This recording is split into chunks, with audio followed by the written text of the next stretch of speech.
আমাদের কাছে এই বাজেটটিকে একটি নতুন সরকারের নতুন বাজেট বলে মনে হয়নি।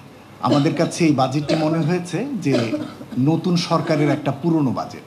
ওয়ালটন ফ্রিজ কিনে অনেকের মতো আপনিও হয়ে যেতে পারেন মিলেনিয়াল, সেরা পণ্যের সেরা অফার।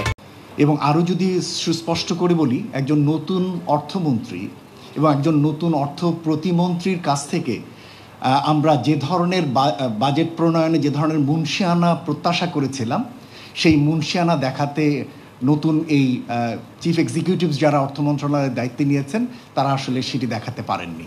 সুতরাং এটা একদিক থেকে জনগণের জন্য একটা দুর্ভাগ্যের কারণ।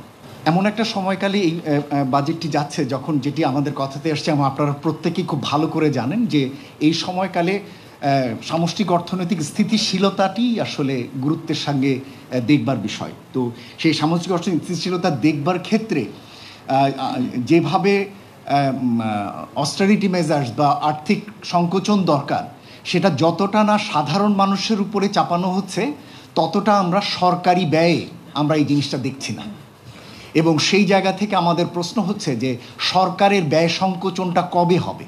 একদিকে সাধারণ মানুষের উপরে সংকোচনের চাপ, আবার অন্যদিকে সরকারের সম্প্রসারণ বলছি না, কিছুটা সীমিতভাবে ব্যয়, এটি কখনোই আসলে অর্থনীতিকে মূলধারায় যেটা ফিরিয়ে নিয়ে আসা, তার জন্য এটা যথেষ্ট হবে না। বরঞ্চ এর মাধ্যমে আমাদের এই যে অর্থনীতির সামষ্টিক স্থিতিশীলতাতে ফিরে আসার যে সময়কাল, এটা আরও পিছিয়ে যাচ্ছে। এবারের বাজেটে বরঞ্চ সাধারণ মানুষের জন্য খাদ্য বহির্ভূত মূল্যস্ফীতি একটা বড় রকমের মাথা ব্যথার কারণ হয়ে দাঁড়াবে। এবং সেটা আপনারা দেখতে পাবেন, তারা যে সমস্ত পণ্য কেনেন সেটার অনেকগুলোর উপরই এই ভ্যাট আরোপ করা হয়েছে। অনেক নতুন পণ্য ভ্যাট আরোপ হয়েছে উৎপাদন পর্যায়ে, যেটা সাধারণ মানুষের কাছে গিয়ে পড়বে। অনেক সেবা যেগুলো সাধারণ মানুষ নেন সেগুলোর উপরে ভ্যাট আরোপ হয়েছে, সেটার উপরে পড়বে। যে কালো টাকা সাদা করার বিষয় ইতিমধ্যে আমাদের পক্ষ থেকে বলা হয়েছে।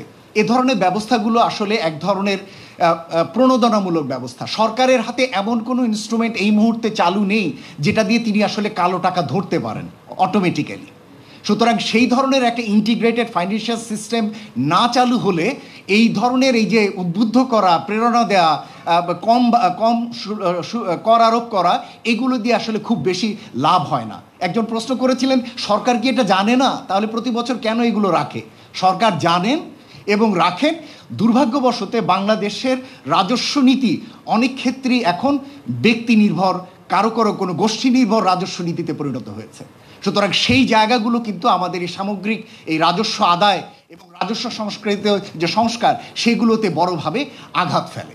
সুতরাং সেই ধরনের জায়গাগুলোতে এই বর্তমান সরকার ইলেকশন ম্যানিফেস্টোতে যে ধরনের কথাবার্তা বলেছিলেন, তার আসলে খুব কমই আমরা এবারের বাজেট বক্তৃতায়, মাননীয় অর্থমন্ত্রী বাজেট বক্তৃতায় আমরা সেটার রিফ্লেকশন দেখেছি।